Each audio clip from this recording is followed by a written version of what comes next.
guys, it's Kimmi. I know you're here for the video and I'm gonna let you get right to it. But first, I have to tell you about the Notary Business Success Mentor Program if you have not heard. And it includes everything you need to get started in your business to teach you how to properly notarize using our course, Notarize Like a Pro. Apostilles, field inspection, ink fingerprinting, you name it, we got you covered. So check it out, including weekly live trainings and a 7-day-a-week chat. Oh yeah, you heard it right, 7 days. So check it out, notaryeducators.com. Bye. Enjoy the video.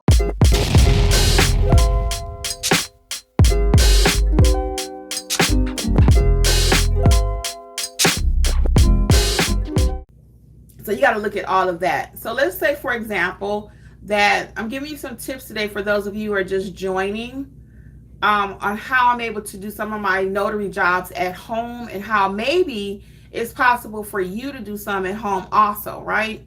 Because I feel like some of you may be leaving money on the table, okay? So the next thing is, if you live in an apartment complex, again, you may not want them knocking on your apartment door. However, could you meet them in the office, kind of discreetly? Could you meet them in the office at the apartment complex? I've had many assignings at apartment complexes. Those are some of my favorite, actually, because y'all know I got an issue with pets, like jumping on me and stuff.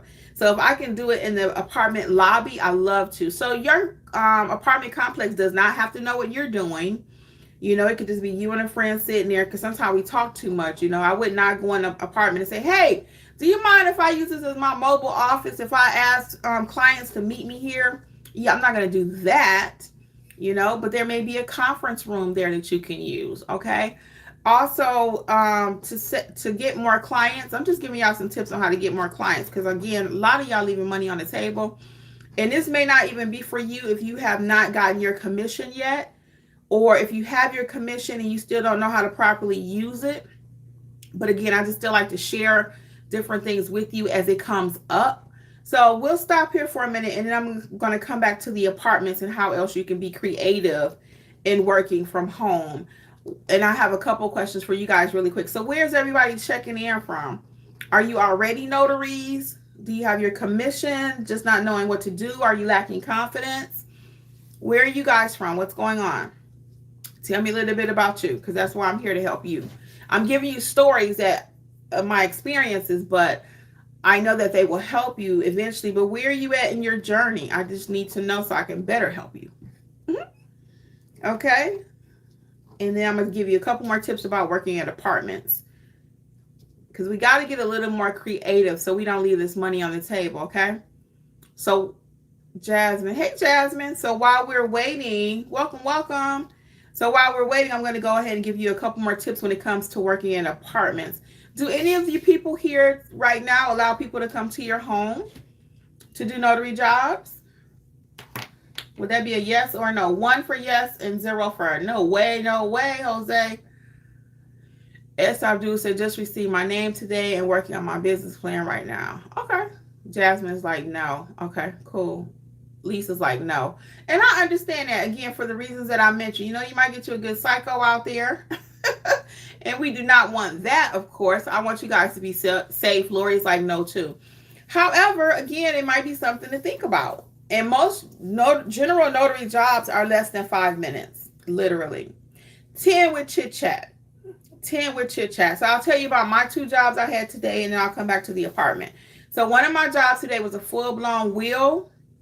Needed 2 witnesses. That was the one that S. Abdul volunteered to do for me as a witness, serve as a witness, but I actually found somebody else.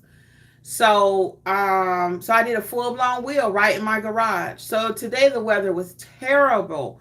So we pulled out our vehicle, one of the cars, and then I have a table. I have a 6-foot table, like if you have a barbecue picnic or something. I have a 6-foot table, and then I had like a little tray today is what I used for her, because I didn't feel like pulling out that table, because she told me it was only 2 documents. So she needed a single part. No, was it 3 there? Because I'm thinking about it. She had a self-proven affidavit in the will. She signed it. And then she had a trust document. So I believe she had 2 notarizations, though. I really think it was 2, but I don't know why when I'm talking that out, it sounds like 3. It was 2 because the will itself didn't need to be notarized. We were notarizing the self-proven affidavit. That's what it was. Okay. So she had 2 documents, but again, I felt by her voice, I could tell she was a little older, and I didn't want her to be out in the rain. So when she pulled up, I had Jeffrey supposedly have an umbrella in his vehicle. We usually have several golf-sized umbrellas in the car. But of course today, did we have an umbrella that worked? No. So anyway, we happened to, the first umbrella he pulled out did not work. So then we did not have even a small one in either car. I could not believe it. I always have umbrellas, okay? Always. Anyway, so we had a beach umbrella in the house. I'm gonna keep that handy to use in the future. So that was bigger. It wasn't like a nice one, but it's a nice umbrella. Anyway, so I had Jeffrey walk to the car to get her, right? So she wouldn't get wet, but she still ended up getting wet because her feet got wet because where I'm at, a little puddle forms when it rains. And unfortunately, there was no way for her to step around the puddle. I felt terrible. But she understood. She was just trying to get that document completed because she's traveling tomorrow. And we got it done. So my witness came to meet me here. Jeffrey was the second witness. My first witness was a man. Jeffrey's a man. My client was a woman. So did I feel safe with her? Yeah. Again, that could look a little bit different if it's just here by myself and 2 men are coming. You understand? So I'm very particular on when I'm screening my clients. That's why screening is so important. So anyway, she came. We did it in the garage. She sat in a chair. Jeff sat in a chair. I sat in a chair. Witness sat in a chair. And we got it going. So the witness was a few minutes later than she was in coming. So I went ahead and did some of the pieces of the notarization and some of filling out the form a little bit before the witness got here. So she asked me, this is a good question. I never had nobody ask me this before either. Does the witness need to watch the witness sign? Do both witnesses need to watch each other sign?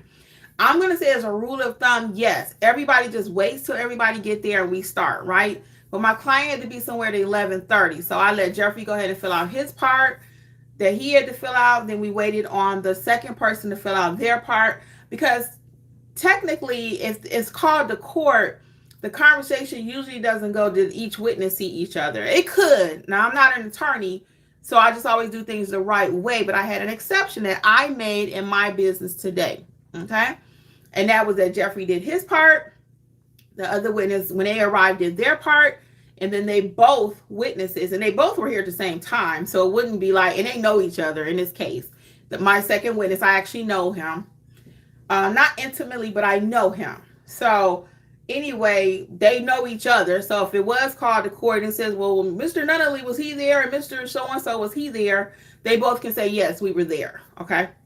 So she asked me, though, did they each need to watch each other sign? I'm like, no. Okay. So technically, but in today's situation, because she had another appointment, I made that exception. Again, it's my business. I get to run it how I want to. Now, you may disagree and say, well, Kimmi, I would never do that.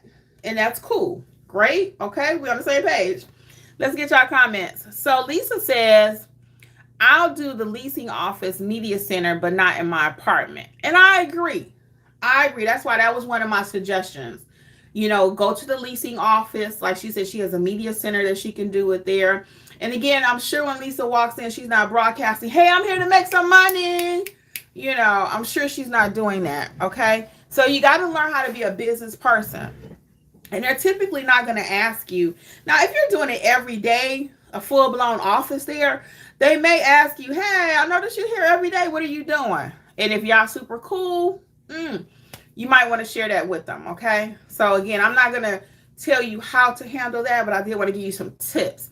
Now, Lori is saying that she says, I have a library about 1 block from my home, so that's a good option. But I would do it in my garage due to my neighbors being able to see everything. So that was my other option I was going to provide too. After the apartment is going to a library.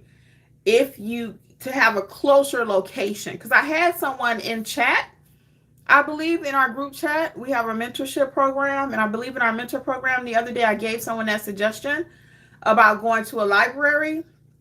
It might have been here on the live. I just don't remember because I'm always talking to somebody. But so if y'all say that wasn't over there or that wasn't, I don't know where it happened. It was either here or the chat. I remember the conversation very vividly though. So yes, I will tell you to have a mobile office also. So for example, if I got a phone call and I'm just not feeling comfortable with it, I'm going to say, hey, can you meet me at the Dollar General? I can meet you at the post office. So I have a couple other locations. I can meet you at the Burger King. Okay. If you don't want them to come to your home, because sometimes when you quote that mobile fee, they're like, how much is it?